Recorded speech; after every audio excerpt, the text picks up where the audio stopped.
एका झुपक्यामध्ये 10 ते 12 शेंगा येतात, त्याच्यामुळे तुमचं एकरी उत्पादन वाढते।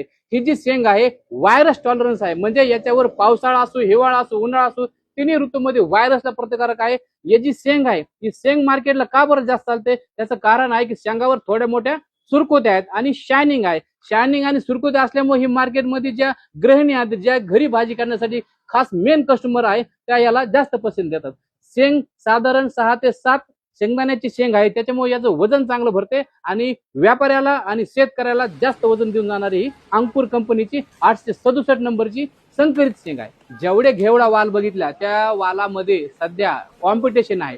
कॉम्पिटिशन म्हणजे कसं, सुधारित वाल आणि संकरित वाल। सुधारित वालामध्ये जर 100 किलो जर तुम्हाला जर शेंगाचं उत्पादन निघालं, तर संकरित वालामध्ये जवळपास 300 किलो निघतं, म्हणजे 3 पट जास्त उत्पादन निघतं। अशी कुठली वाल आहे जी 12ही महिने चालते, जिच्यामध्ये व्हायरस प्रतिकार शक्ती आहे, खास पावसाळ्यासाठी पिवळ्या रोगास प्रतिकारक आहे, जास्त जरी दमट वातावरण झालं तरी फुलगळ होत नाही। तुम्ही तर लावाच, पण तुमच्या आसपासचे तुमचे पाहुणे रावळे सर्व शेतकरी आहे यांना सुद्धा ही वाल द्या। याच्यावर माहिती पत्रक आहे, याच्यामध्ये तुम्हाला पूर्ण माहिती आहे। वेलवर्गीय वाल आहे, याला मांडव केला तर खूप चांगलं, किंवा तुम्ही एक सिंगल तारेवर सुद्धा याला लावू शकता आणि जास्तीत जास्त उत्पादन घेऊ शकता, परंतु याला जमिनीवर लावू नका, कारण ही वाल एकदम जास्त उत्पादन देणार आहे। झुमक्याने येणारी माल आहे, शेंगाचा झुमकाची झुमका येतो, त्याच्यामुळे तुम्हाला साध्या म्हणजे गावरान वालामध्ये, सुधारित वालामध्ये आणि संकरित वालामध्ये जमीन आसमानचा फरक आहे।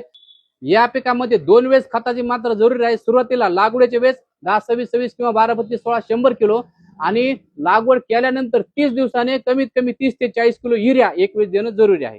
ज्यांना पाहिजे असेल त्यांनी ऑनलाईन मध्ये ऑर्डर द्या, ऑफलाईन मध्ये आपल्याकडे येऊन खरेदी करा। जे ऑनलाईन मध्ये पैसे टाकतील यांना ही वाल आपण कुरिअर मार्फत त्यांच्या जिथं असतात तिथं हे कुरिअरने आपण पोहोच करण्याचा शक्यतो 100% प्रयत्न करू। धन्यवाद।